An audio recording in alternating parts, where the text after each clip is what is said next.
$500,000. Just imagine. Someone recently paid that much for a book. And not just any book.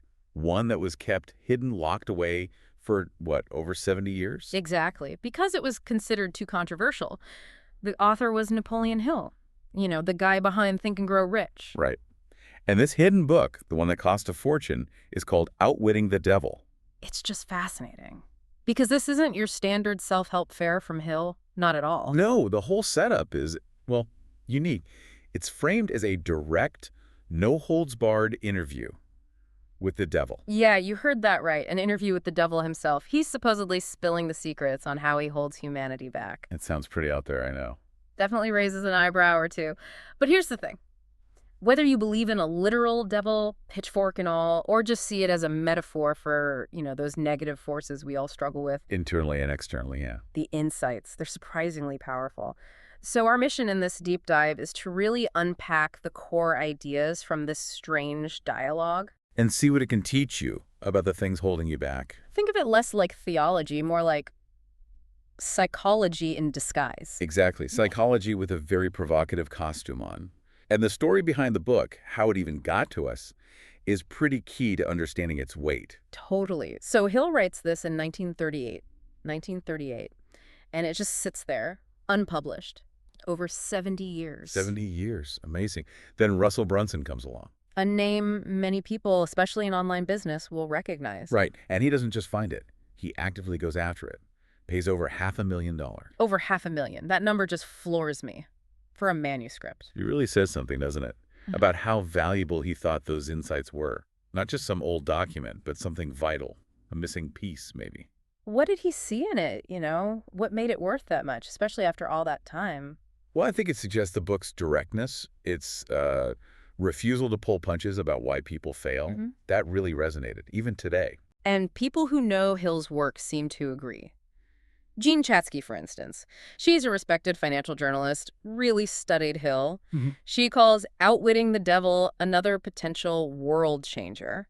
Says it could eliminate the spiritual confusion and tear down the wall of ignorance holding people back. That's high praise. Especially coming from her. She sees it as a core part of his message, maybe even a more challenging part. Okay, so let's get into it. This interview. How does the devil in Hill's book actually describe himself? What's his deal? Well, first off, forget the horns and tail. That's not it. Right. He claims to be a force. Says he represents one half of all energy and matter. The other half, that's God, or infinite intelligence. Half of everything. Wow, that's abstract. It is. Very abstract. But whether you take that literally or as a symbol for, say, negative and positive forces. The main point is his goal. Exactly. His stated goal, control human minds. And how does he do that? What's his main strategy? He calls it drifting. Drifting. Okay, what does that mean exactly? It's basically mental laziness. Letting yourself be pushed around by circumstances, by what other people think, instead of thinking for yourself. Not having your own definite aim. So just going with the flow, but in a bad way. Pretty much. Like, think about mindlessly scrolling social media or just agreeing with whatever the popular opinion is without really examining it. That's a modern version of drifting. Okay, I see. It's about losing your independent thought. So how does he get people into this state? The book says it often starts really young, before kids even develop strong critical thinking skills. He claims he sometimes influences parents even before birth, through things like physical heredity or weak brains. But the main method is using the people closest to kids, parents, teachers, religious figures. Using them? How? Unknowingly, he says. They might discourage questioning, emphasize memorization over real understanding, or use fear-based teaching. Wow. So the very people trying to help might actually be paving the way for this drifting. That's the claim. There's a direct quote, he says. I take possession of people during their youth, where they come into possession of their own minds by using those closest to them. That's pretty chilling. It really makes you think. It does. So if drifting is the big danger, what's the solution? What does Hill emphasize through this interview to, outwit this devil? The number one thing is definiteness of purpose. Okay. Having a really clear goal, a specific plan, knowing exactly what you want and how you intend to get it. The devil himself apparently admits this is a major defense. So it's not just good advice, it's like spiritual warfare in a way. He even calls definiteness of purpose a kind of prayer. one that infinite intelligence, Hill's term for that higher power, actually responds to. Interesting. So know what you want, have a plan. What else? Then there's habit, and something he calls hypnotic rhythm. Hypnotic rhythm, what's that? It's the idea that habits, through repetition, become automatic, like self-hypnosis almost. The devil uses this to lock in negative thought patterns. But the flip side is, You can use the exact same principle consciously to build positive habits, empowering ones. The devil quote is, it is the same law through which people can be hypnotized. Shows how powerful chosen habits are. right, so it's like programming your mind, deliberately choosing the inputs. What about emotions? Where do they fit? Big time. Fear and ignorance are called the commonest and most destructive of all sins. Fear and ignorance. Yeah, fear of failure, fear of what others think, fear of the unknown. It paralyzes people, stops them going after their goals. We've all felt that. Hill suggests fear fills the unused parts of your mind. The antidote. Fill that space actively with faith. Faith in yourself, faith in your purpose. So actively replacing fear with faith. That makes sense. And ignorance. Well, if you don't know what's influencing you, or you don't have accurate information, you can't make good choices. You're easier to control, easier to keep drifting. Makes sense. What about other negative stuff like envy or anger? Oh yeah, he lists a bunch. Envy, greed, hate, intolerance, vanity, self-pity, discouragement. The greatest hits. Basically, all roads leading back to drifting. They cloud your judgment, sap your will, pull you off course, make you vulnerable. It feels like a pattern. Keep people vulnerable, keep them confused, keep them passive. Exactly. And propaganda fits right in there too. How so? The devil, in the book, boasts about using propaganda to crush business competition, manipulate workers, even start wars. Wow. He even claims his agents are using it to prep America for dictatorship by dividing people and turning them against business. Think about misinformation today. Yeah, you see echoes of that everywhere, how easily narratives can be shaped to control how people think and act, collectively. It's a powerful tool for mass drifting. And then there's something simpler, but also effective. Flattery. Flattery, how's that a weapon? He calls it a chief bait. It feeds your vanity, right? Yeah. Makes you feel good, puffs up your ego. And when your ego's inflated, you're less critical, more likely to just go along with the person flattering you, even if they have, other motives. I see. It lowers your defenses. Precisely. It's subtle manipulation. Okay. What about things like overeating or overdoing it with sex? He mentions those two. Yeah, the devil links overindulgence in physical appetites to weaken willpower. Ow! It drains your energy, mental and physical. Makes it harder to stay focused on your big goals.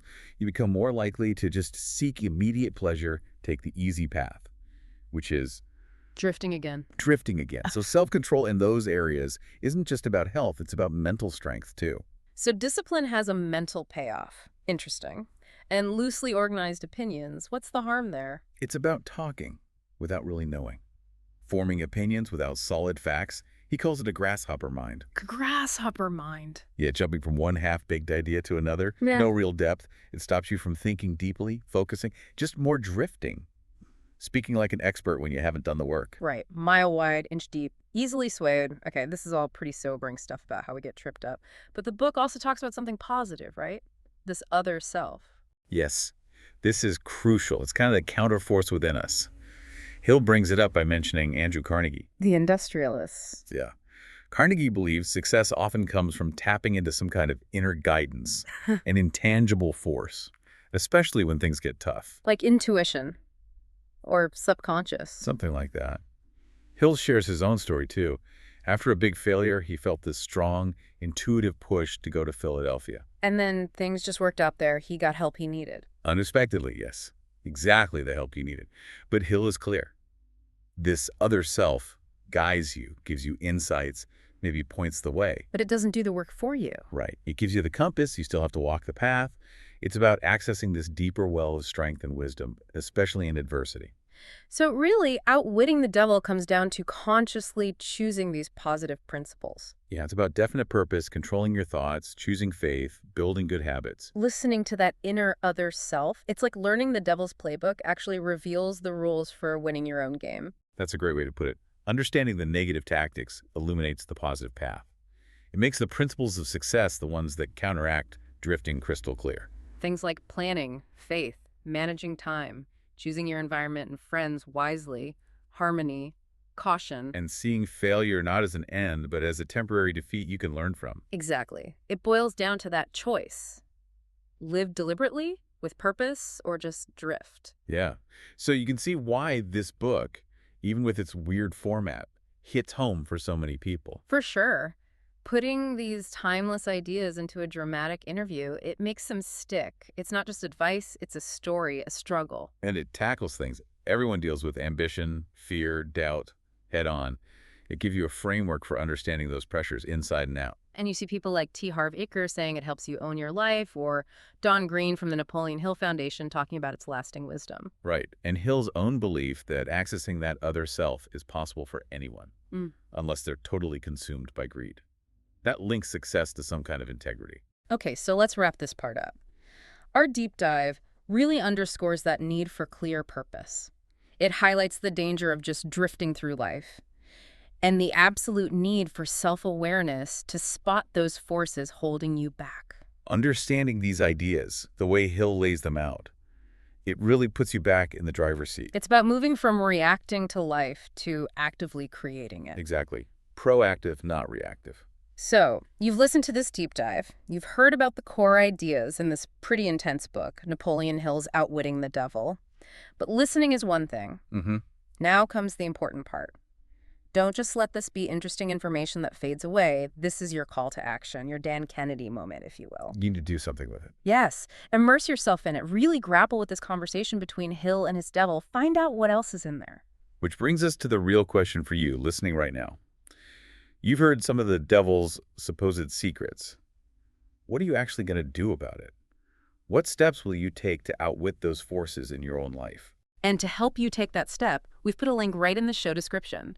It'll take you where you can access the full book, Outwitting the Devil. Don't let it slide. Click the link. Dig deeper. Take control. And maybe think about this.